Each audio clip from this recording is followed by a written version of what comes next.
One. So good afternoon, everyone. I've already been talking a little bit with our class, but what we're about to do is go through the syllabus for the course, so I figured I should start the recording. So we're doing Math 122, which is Calculus for Business Administration and Social Sciences. My office is in LeConte. Hello. Is this thing not, let's see, maybe we have to pair. There we go. Okay, my office is in LeConte, 439. Does everyone know where the LeConte building is? Okay, it's just across that bridge outside. And I'm up on the 4th floor in 439. My office hours, tentatively, right now are going to be Tuesday, Thursday from 11:30 to 1. So that's like a couple hours before our class typically meets on Tuesday, Thursday. If it turns out to be an issue in terms of people not being able to go at that time, then I'll move them. But also know that you can email me at any time and set up an appointment with me one-on-one. We can do a virtual appointment, or we can do an in-person appointment. So just email me if my office hours don't work for you. So regarding the course description, okay, so first of all, this syllabus is subject to change. Prerequisites, basically pre-calculus. Learning outcomes, we're going to do calculus, basically. What that means is, for the specific business calculus version of this class, is that we're going to do a lot of word problems. I know people don't like to hear that, but the class is supposed to be more application driven. So a lot of the problems that we're going to be doing are going to be involving issues regarding a business. So for example, what does a business always want to do with their profits? They want to maximize their profits. If you have a function which represents the profit, how do you maximize it? These are the sorts of questions that we're going to be looking at. So most of the time it's going to be wrapped up in a word problem. So the bulk of what is difficult about that is you have to take the word problem, translate it into a math problem, and then find the solution to the math problem, and then translate it back into real world business talk. Okay, so that'll mean dollars and cents or supply and demand, stuff like that. So that's kind of what this course is going to be about. Regarding the textbook, don't buy it. Or if you did buy it, return it. Or if you really, really want it, then I guess keep it. But you don't need to have it. I'm going to give you all of the notes in class, and I'm also going to post a blank version of the notes, which I'm going to go through onto the Blackboard. Chapter 1 is already on there. So if you want to print it out and follow along, you can do that as well. You don't really need the textbook, but you do need the online homework. Okay, so you have to pay $69 to get. Yeah, I know I said do. Yeah, so you do need to get the online homework. So you have to pay $69 for that. That's the cheapest method. And that also gets you access to the online textbook. So you can click through that if you really want to. I don't think it's really that useful to try to click through the textbook and learn from it. But if you want to, you can. So regarding getting registered for the Wiley Plus homework, there's instructions on Blackboard, but you use this course ID to identify our particular class, and then you sign up, you pay, and then that's where you're going to do your homework, which is going to be online. Calculator. You can use a calculator on the homework if you want, but be careful because you won't be able to use a calculator on the exams. I don't allow calculators on my exams because, frankly, it's just too much of a headache. People forget their calculator, blah, blah, blah, blah, blah. What I'm going to do is I'm going to give you these problems with numbers that are going to work out nicely, okay? So I'm not going to make you multiply 17 times 27 on the exam. The most I'll ask is something like 12 times 12. So I hope everyone knows their times tables and division up to 12. If you can do that, then you won't have a problem doing basic arithmetic on the exam. So that's calculators. Any questions so far? We covered what this class is about, textbook, online homework, calculator. Okay, then I'm going to keep going. Face covering, you don't have to have a face covering unless otherwise indicated by university policy. Okay, COVID-19. Please don't come to class if you're sick, or if you think you might be sick, or if your roommate definitely has COVID but they didn't go get a test, whatever. Don't come to class. Watch the recording instead, okay? Get tested through the free testing that we do at our university, and participate in the class remotely. You can watch the recordings, you can contact me, we can set up virtual office hours, okay? I just don't want to deal with it. So that's COVID. Okay, communication. The best way to communicate with me is via email. I usually respond within 24 hours. If I don't, send me a reminder email because I probably opened your email and then forgot about it. But I'm usually pretty good about that. So that's how you should contact me. Regarding attendance, you don't have to attend class if you don't want to. You're adults. It's gonna have a bad impact on your grade. I can guarantee you that. But you can come to class if you want. You can not come to class if you don't want. I'm not going to babysit you on that. What I will say is that I don't think that just staying home and watching the recordings is as good of an experience or as effective of a learning experience as you will get in the classroom. So I'm going to leave that up to your excellent judgment. Participation, again, we're going to be doing group work in the class. It tracks very strongly with effective learning outcomes for students, so I recommend that you do it. That's participation. Academic integrity, don't cheat. You can read this if you're thinking of cheating, and then hopefully it will discourage you. It basically says, again, I'm not going to deal with it. If there's an issue regarding cheating, I'm going to just give the evidence over to the fine folks at the Office of Student Conduct, and then they'll say whether you cheated or not, and then based on that, they'll recommend me what to do in terms of you either fail the assessment or you fail the class or whatever. So it's best if you just don't have to do that. So that's all I have to say about that. If you have a disability or if you're registered with the SDRC, so you have like time and a half or double time on the exams, or if you're in the process of registering for the SDRC to get extra time on exams, I need you to schedule a one-on-one appointment with me. Okay, so send me an email and say, hi, I'm registered for the SDRC. You said we are supposed to meet. Let's figure something out. Okay, so email me. Okay, let me pause. Questions on what we just talked about, or should we move on?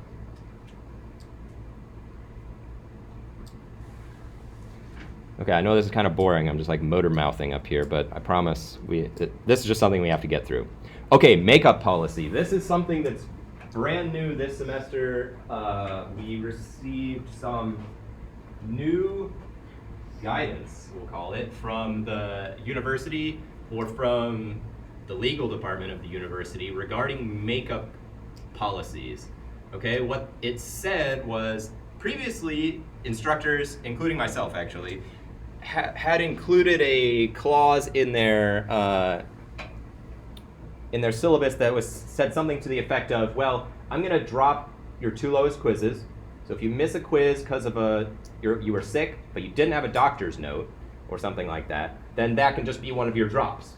Okay? Now they don't want us to do that anymore. We're going to still have drops in this class, don't worry, but it's not going to be for excused absences. So if you have an excused absence, you are legally entitled to a makeup quiz, which I think I was already doing anyways. But the point is, now the department is breathing down my neck and saying that they really want us to document it. Okay, so if you have a doctor's appointment or an illness or a death in the family, God forbid, or you get into a car crash on your way to school, you need to contact the student ombudsman, however you say that. Anyways, and then they'll say whether or not your excuse is valid and send a letter to me and say, hey, the excuse is valid, please issue makeup assignments for this person. Okay, so the way that you do all excused absences, you don't send a doctor's note to me, you don't send anything to me, you do it through the ombudsman and they'll send me a letter.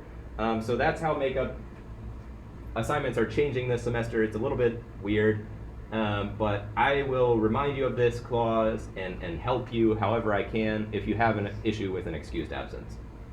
Any questions on that part? Because that part's kind of confusing.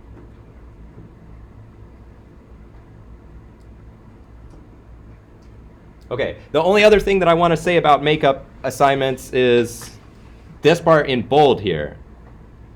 Assignments and assessment dates will not be adjusted for personal reasons such as a family vacation. Okay, so I have already written down below the schedule for all of the quizzes and all of the exams.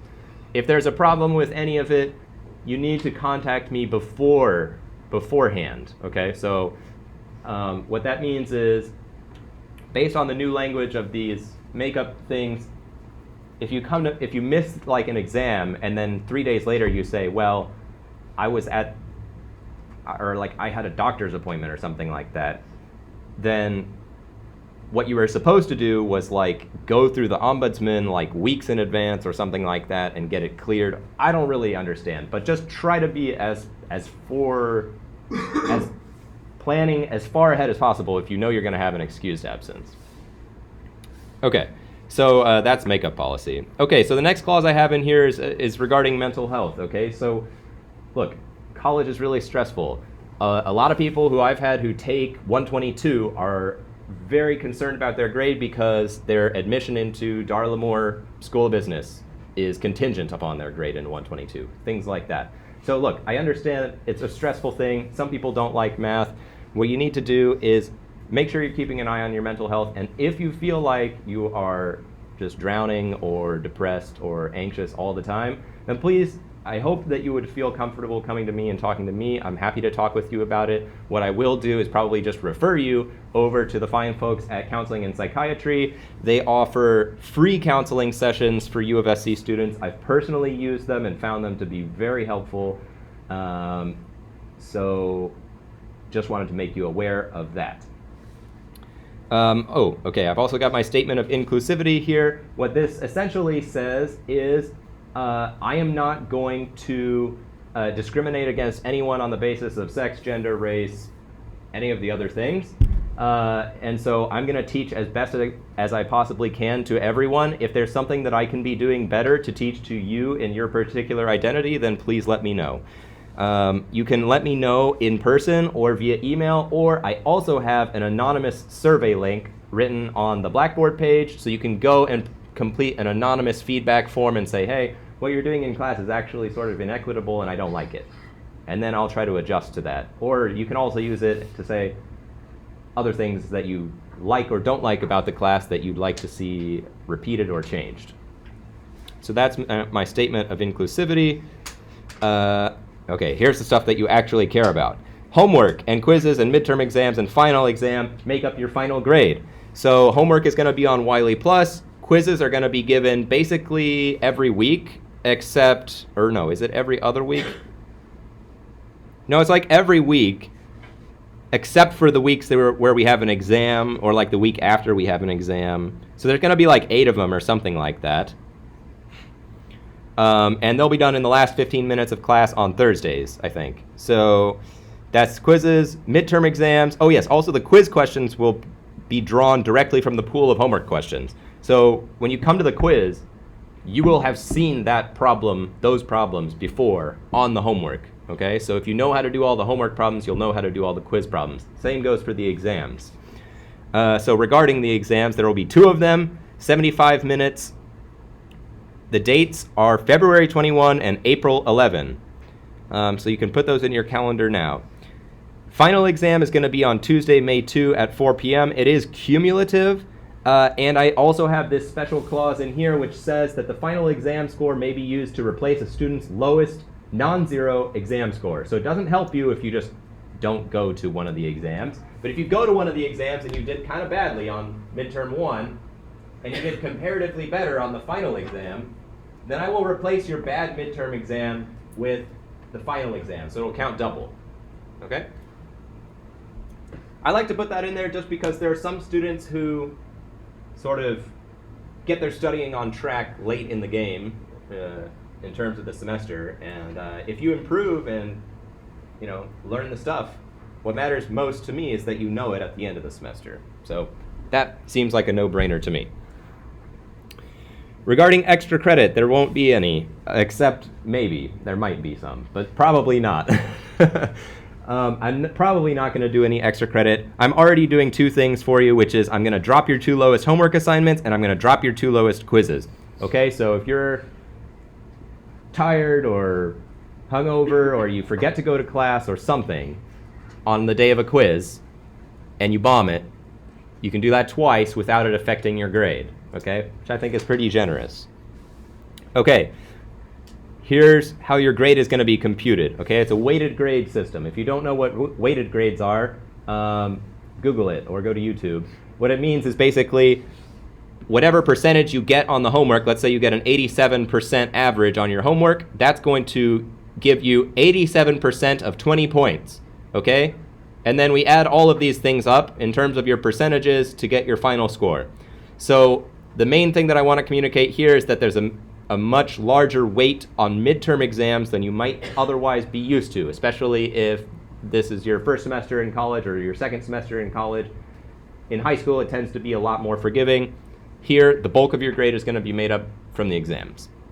I don't say that to scare you. I just want to make sure that I communicate to you that in that sense, the class is sort of more mastery based. It's focused on mastering the concepts so that you can sort of perform on the exams. That's just how it is.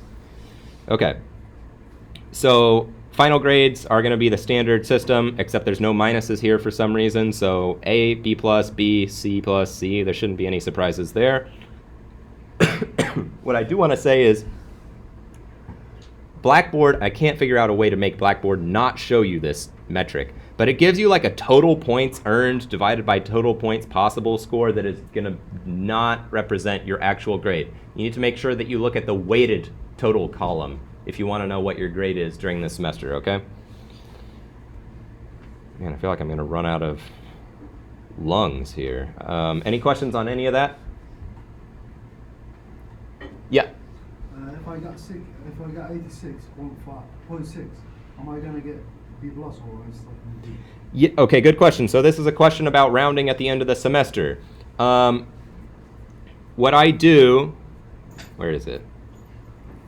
Is I do not like what some other instructors do, which is they say, well, I'm going to bump you or not bump you depending on whether you, like, I don't know, came to office hours or something.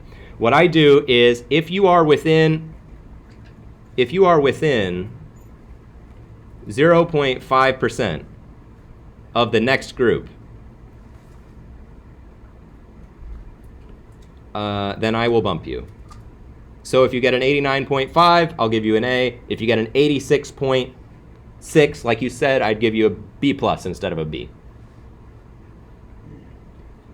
And I do that to every single student equally. So I guess I could just rewrite the system here, but whatever. Okay, websites, Blackboard is going to be where I post all of the notes, all of the previous quizzes, all of the everything, and your grades. Wolfram is pretty useful. And then here's my YouTube channel. Okay, you can go to that, and you can see the recordings of the lectures. Okay, so after that, I have a lengthy section, which I'm not going to go through. Two lengthy sections. One is on how to get a good grade in this class, and the other one is on how to study for an exam, if you're not sure how to study for exams. The number one and number two things that I want to communicate to you are the best possible thing you can do for your grade is come to office hours and come regularly before you need help. The second best thing is if you can't go to my office hours, go to the Math Tutoring Center, okay? It is in LeConte 102. From 10 a.m. to 4 p.m., there is a graduate student like me, and also for 2 of those hours, it'll actually be me. But anyways, 10 a.m. to 4 p.m., you can go to the Math Tutoring Center and get free math tutoring from somebody who is in our graduate program, meaning they're getting their PhD, they already have their undergraduate degree in mathematics. So that's an incredibly useful, rare, and free resource. So that would be what I would make use of the most in order to get help for this class. Okay, and then here I have the schedule. So I will refer you to the Blackboard page to take a closer look at the schedule. The main thing I want you to do is notice that all of the quizzes and all the exams already have a date on them, okay? Generally, all the quizzes are on Thursdays, I think. So you can put them in your calendar so that you never forget that there's going to be a quiz on that day, okay, or an exam on that day. So that's what I'd recommend you to do when you go home today. Go on the blackboard, pull up the syllabus, and put all of this in your calendar. Okay. And then the final exam is there. Okay, we did it. So any administrative questions about any of the things that we talked about on the syllabus, or anything that you'd like to see changed if it were up to you?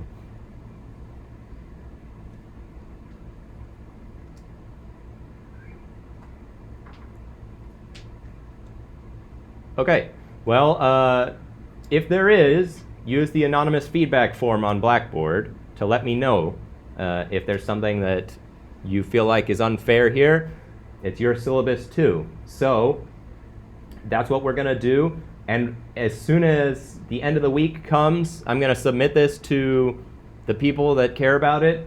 And after that, we're going to have to work within the confines of the syllabus. So if there's something at a later time where you feel like you want to, I don't know, argue against, you have to do it in the first week of class, basically, is what I'm saying. Because after that, we're sort of contractually obligated to go by this. Yes?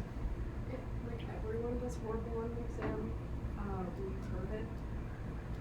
I tend to design my course in a way that curves are not needed. That's all I'll say. Any other questions? Yeah. How many questions are on like a quiz?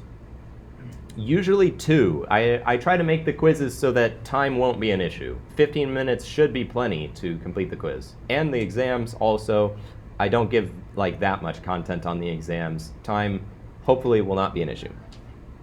Other questions? Jesus.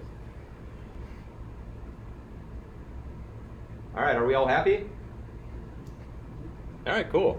Then let's see, how much time do we have? We go until 4:05, so we got half an hour, or just about. So, time to do some notes. So, just so you're aware, this is what our notes are normally going to look like. I'm going to have things like pre-written out, and I also post this document, but blank, onto the Blackboard. So if you want to print it out, you can print it out and follow along in class. I know a lot of students like to do that. But before we do that, there are some things which I just have to take care of, which are not in the book, that I just like to talk about before we start the semester, because I feel like it helps people a lot to go through these handful of things before we move on to the real material. So we're going to go freestyle for a minute,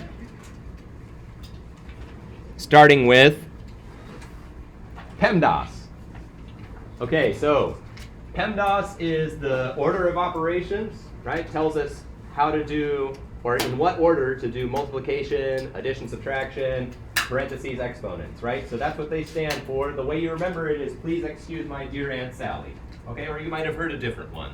But what it says is basically what we're going to do first, and then second, and then third, and fourth, and fifth, and sixth, okay? So let's say we want to resolve this mathematical operation, 5 plus 7 times 3 squared. The very first thing we're going to do, since p comes first, is resolve whatever's inside the parentheses. So that would be 12. So then we've got 12 times 3 squared. What comes next? E. I have to resolve any and all exponents. So next up, I do have an exponent. It's this squared here. So next up, I'm going to do the 3 squared, which means I do 3 times 3, which means I get 12 times 9. Okay? And since that takes care of P and E, the next one up is M. And that's the next thing I have to do here, because I still have a multiplication left to do. So I'm going to multiply 12 times 9 and get 108. Okay, so I think for most, if not all of you, this is super simple. And you remember how to do this. But you would be surprised. So the next one is, how do we add fractions? Okay, the way we add two fractions, I need to erase some of this. Oops. So I think I'm trying to add this. Okay, two fractions, I want to add them together.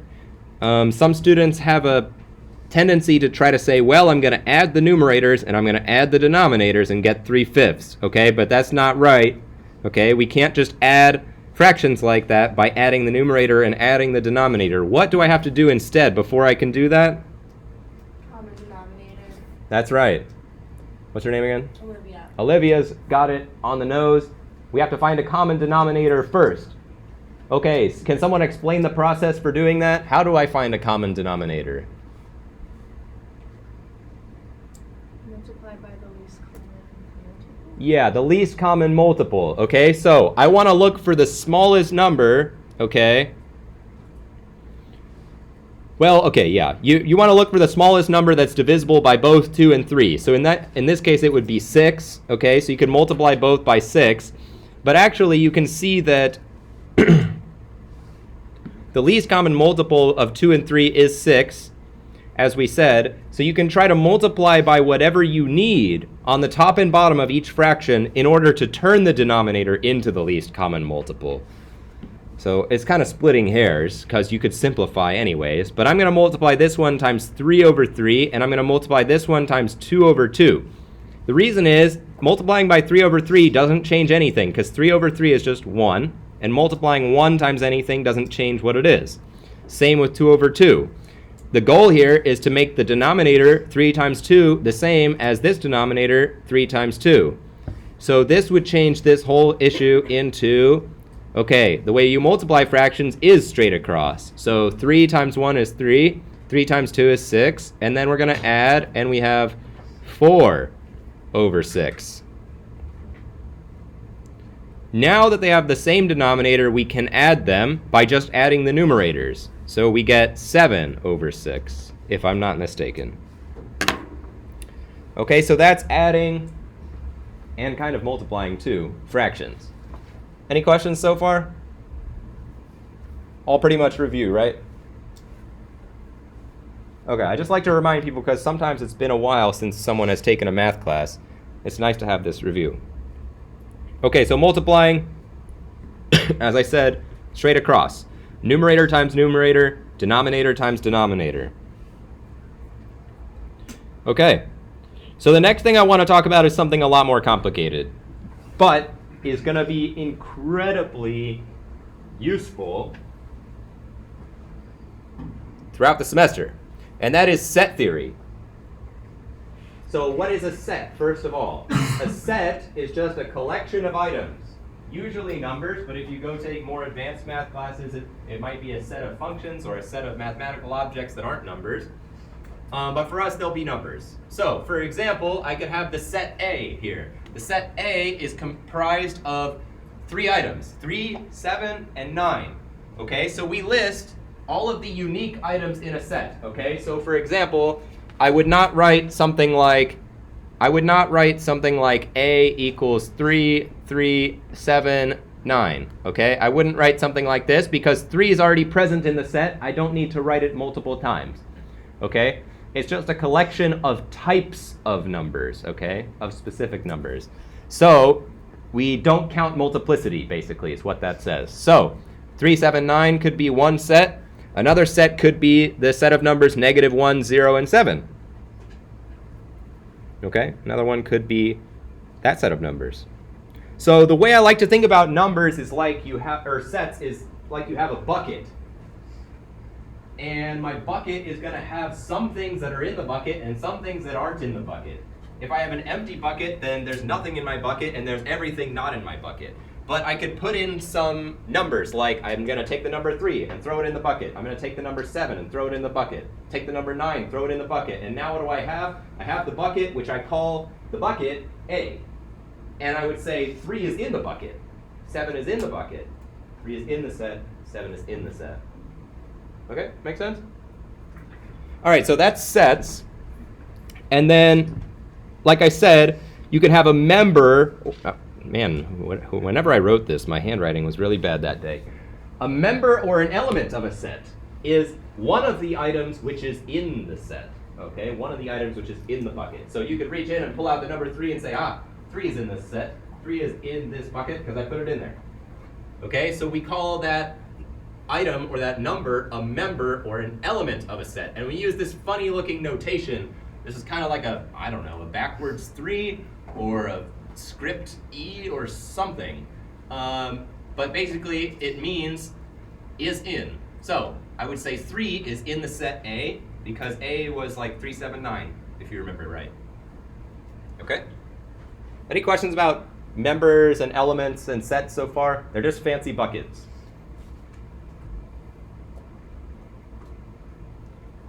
Okay, then let's talk about union and intersection.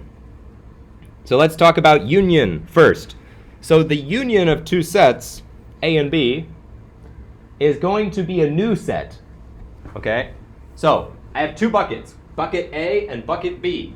I'm going to make a new bucket, bucket C, and I'm going to pour in all of the contents of bucket A and all of the contents of bucket B. Okay? And remember, we're not counting multiplicity here. So if I combine the set 3, 7, 9 with the set -1, 0, and 7, I'm going to get the numbers 3, 7, 9, -1, 0. But since 7 is already in the set, I'm not going to repeat it. Okay, so it's just a list of the items which are present in one set or the other set or in both of the sets. Okay, so if you want to do a drawing of what the union looks like, a visualization would be if this is the set A and this is the set B, then A union B would be everything that is in either of them or in both of them. Okay, so this would be A union B. How do we feel about union so far? Let's do some thumbs. I want thumbs up if you feel great about unions. You've kind of maybe seen this before and you're ready to do a test. And thumbs down if you're not. And raise them high for me so that I can see real good. Okay, and in the middle if you're in the middle. All right, cool. We're going to move on then. So intersection is a little bit harder. Another thing that you can think about with union is you can think of union as being the word or. Okay? A or B, the stuff that's in A or B. Okay, well, intersection is the other word that's not or, and not any of the other words that aren't and. It's the word and. So the intersection of two sets is going to be a new set, and the members of that set are going to be the numbers which are in both. They have to be in both of the sets. So if we have a number like 3 here, which is in A, but it's not in B, then it's not going to be in the intersection because it's in one but not the other. It needs to be in both. So the only number which is in both of these sets, 3, 7, 9, and -1, 0, 7, is the number 7. So that would be our new set formed by taking the intersection of A and B. Okay, so now we've got or, we've got and. Let's go learn some more words. Starting with set difference. Okay, so set difference is the following. We can form a new set by considering the elements which are in one but not in the other. Okay, so when I do this little slash sign, okay, forward slash or backslash, I don't know. Anyways, I guess it's a backslash. Is it? Someone tell me, is this a forward slash or a backslash? I think that's forward. Forward, okay. I think forward too, because it's like, as you draw it, you'd be like going forward. Whatever. Anyways, you draw this symbol, and that refers to the items which are in A, but are not in B, okay? So we take away from A anything which happens to be in B. So we start off with just 3, 7, and 9, and we're going to take away, well, -1 wasn't in A, so we don't need to take it away. 0 wasn't in A, so we don't need to take it away, but we do need to take away 7, because 7 should be taken away from this set, and it is already in that set. So the new set is going to be just 3 and 9. We took away all the stuff that was in bucket B from bucket A.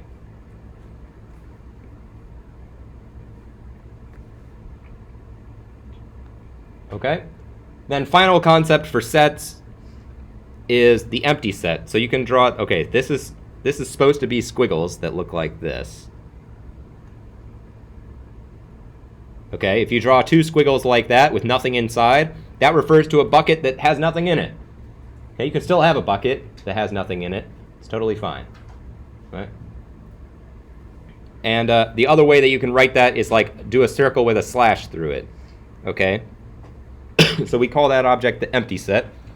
It's just an empty bucket that doesn't have any numbers in it. All right, how do we feel about sets so far? Are there any questions on basic set theory? What is a set? How do we combine them?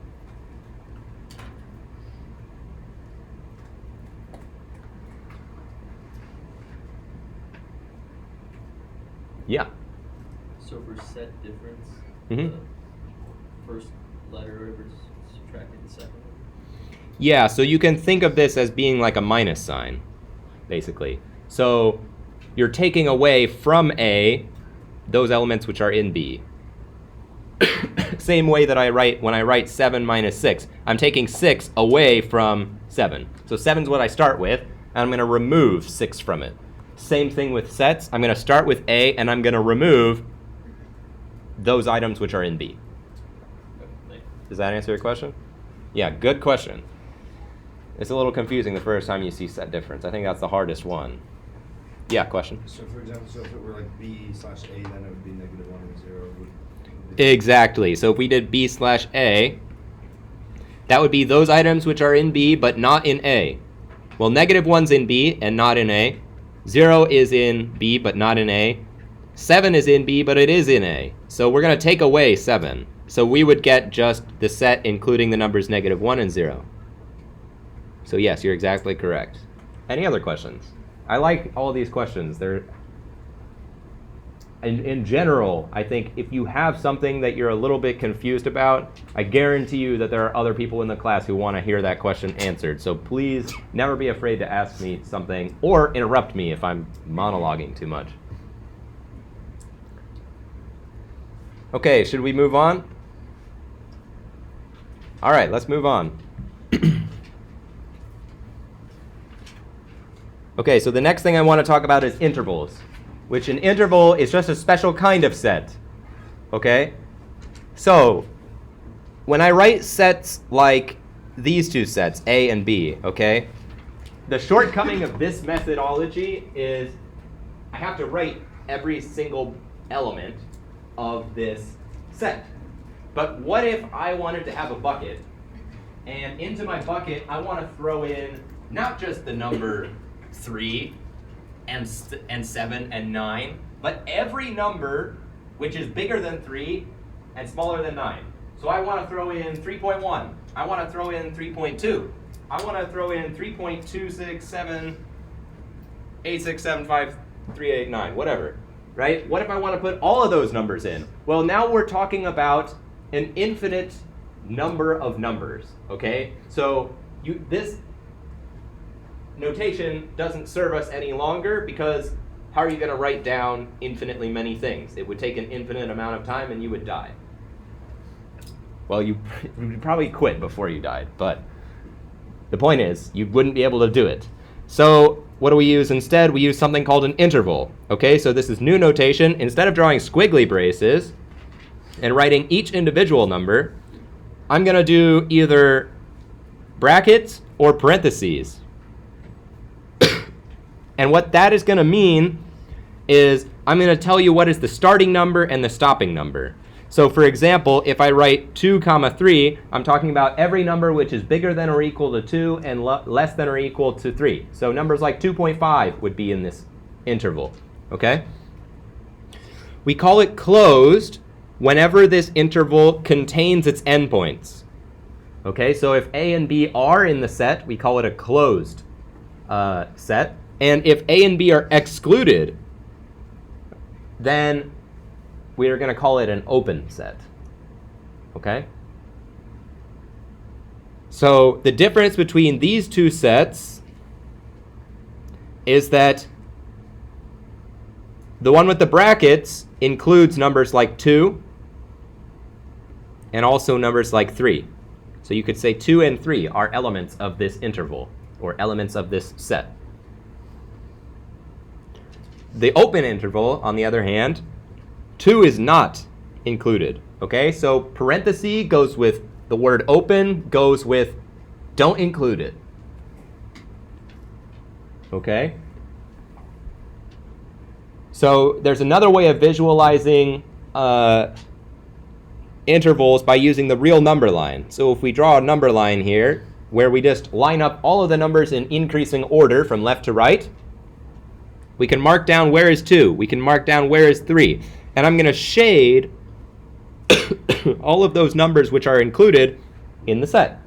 So I draw a closed dot, okay, when the number should be included, and I draw an open dot when it shouldn't be included. But we know both sets contain all of the numbers which are between 2 and 3, so we're going to shade for both of these. But there is a question of whether I should have a closed dot or an open dot. It's easy to remember that we should have an open dot for an open interval.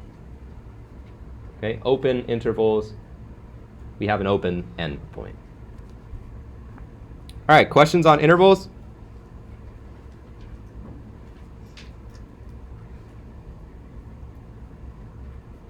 Okay, so I'm going to return to sets of numbers time and time and time again throughout the class when I refer to, say, a function's domain or range, or when I want to talk about, well, where is a function increasing or decreasing? We haven't talked about that yet, but we will.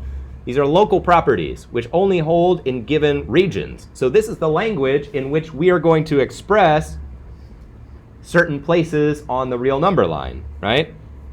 It's like if you have a map of a place you want to go, you want to have a way of describing, well, I'm at this spot right there, or I'm somewhere between these two spots, okay? This is a way of describing like a location, basically. And the language we use to do that is the language of sets and intervals. So that finishes up our conversation on sets and intervals. Any questions on that before we move on to functions?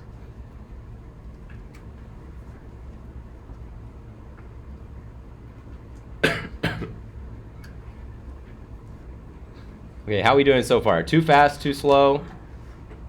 Fine? All right. So next up, let's talk about functions. Okay. So what is a function? Well, a function is just something that relates numbers. Okay? So the very specific way of saying it is that a function is a relation which assigns to each input number, and this is the most important part, a unique output number. Okay? A unique output number. So here's an example of something that is not a function. Okay? The inputs can be seen on the left. Input is always whatever is your independent variable is the input of your function. And then the output is whatever you get when you plug that number into the function, right? So in this case, the way we read this table is when the input is 1, the output should be 3. And then the next thing says when the input is 2, the output should be 4. And then the next thing says when the input is 1, the output should be 5. Why is this one not a function? Because 1 has 2 outputs. Yeah, because 1 has 2 outputs. Unique means only one. Okay, but we have an input, namely the input 1, which has 2 different outputs. Okay, so it's not unique. All right, so this is how we can tell from a table. We just check all the values, right? So here's one that is a function. Can someone explain to me, though, because I'm confused. I thought we said we weren't allowed to repeat, but here we have 1 going to 3, and we have 3 going to 3. You can have the same output, but not the same input. Yeah. The way the sentence is written, it says assigns to each input a unique output, not the other way around. Okay, so you can have repeated outputs. It's totally fine. It's just that we can't have repeated inputs going to different outputs. Man, I should have brought some water. Okay, questions about that? So that's how we tell from a table. So let's really quickly go over what is the notation of a function, and then we'll do the vertical line test, and then we'll call it a day. So for notation, usually what we write is something like this: y equals f of x, okay? Or we might write something with different letters. We might say z is equal to g of t, okay? We might write something like that. So what I want to discuss now is the anatomy of this thing, okay? So this is the input, also known as the independent variable.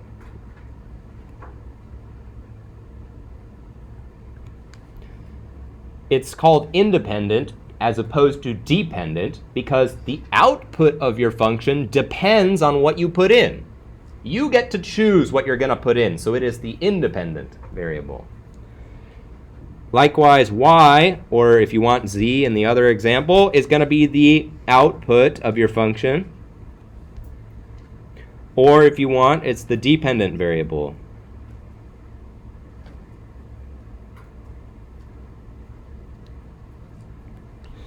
So it's very, very important to keep them straight, okay? Because if you're trying to find like how many things you should sell in order to get a certain amount of profit, right? You want to make sure that you're talking about how many things should I sell to get this profit, and not how much profit should I make in order to sell this many items, right?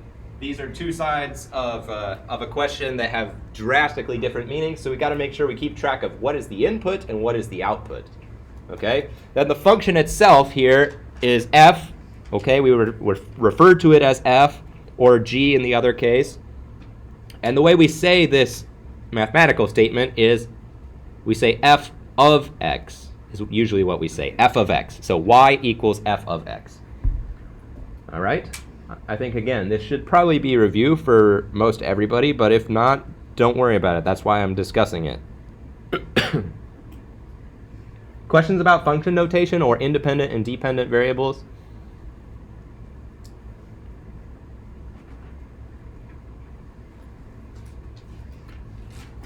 Okay, then let's talk about the vertical line test. So we can't really talk about the vertical line test until I tell you about what the hell a graph is. So let me move this down a little bit, and then we'll talk about what is a graph. The graph of y equals f of x is the collection of ordered pairs x comma f of x. For example, if y is equal to f of x and the function rule for f of x is x squared, then we can make a table with some of the points. We could do x and then f of x. We could do like -2, -1, 0, 1, and 2. The outputs will be 4, 1, 0, 1, and 4 respectively. And we can plot this, okay? The x-axis is the one that goes left and right, and the y-axis is the one that goes up and down.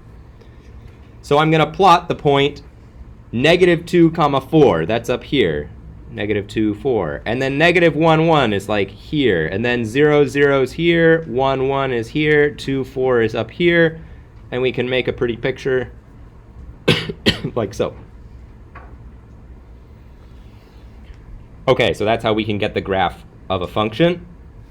But now I want to tell you about the vertical line test, which explains how can you tell if you know what the graph of a function is, whether it is a function or not. And the way you do that is very simple.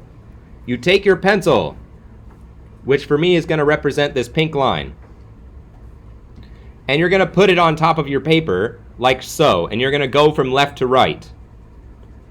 as long as your pencil only touches the graph at most 1 point as you go from left to right, you're good. It's a function. If, however, there is a point where your vertical line is intersecting at 2 points, then you have one input, which is going to multiple outputs, which, remember, we said that's the big no-no for functions, right? One input cannot go to multiple outputs. Okay, we'll stop there for today. If you have questions, hang out after class.